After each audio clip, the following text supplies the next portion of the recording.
উফ কি গরম পড়ছে এই দুপুরবেলা না। এই গরমের সময় আমি একটা হেভি জিনিস কেটেছি, চলো তোমাদেরকে দেখাই। এই দেখো, লাল লাল তরমুজ দেখছো? একদম কি সুন্দর লাল না? কেটেছি, ফ্রিজে দেওয়া ছিল, ভীষণ পরিমাণে ঠান্ডা। এখন একটু খেয়ে দেখবো কেমন মিষ্টি কিনা, চলো খেয়ে দেখা যাক। লাল তো, ভীষণ পরিমাণে লাল তরমুজটা, কিন্তু মিষ্টি কিনা দেখা যাক। আর এই গরমের মধ্যেই ঠান্ডা না।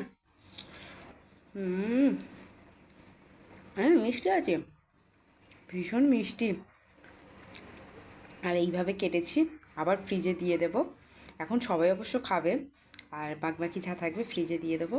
তা ভীষণ মিষ্টি আর ঠান্ডা তো, গরমের মধ্যে এত ভালো লাগছে, মনে হচ্ছে যেন শরীরটা ঠান্ডা হয়ে গেল। সত্যি কথা, ভীষণ